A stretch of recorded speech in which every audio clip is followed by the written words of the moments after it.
How to turn off voice navigation in Google Maps for Android. Hi everyone, I'm here to assist you today. Without any delay, let's jump right in.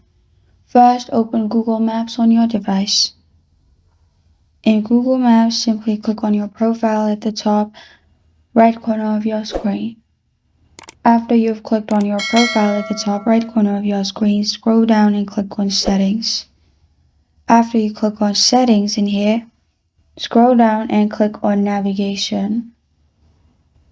After you click on Navigation in here, you'll find Sound and Voice.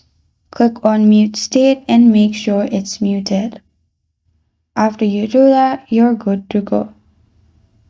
This is how to turn off voice navigation in Google Maps for Android. Thank you for joining me today. If this video helps you out, please leave a like and subscribe for more. Got a question or want to suggest a topic, comment below. Thank you for watching.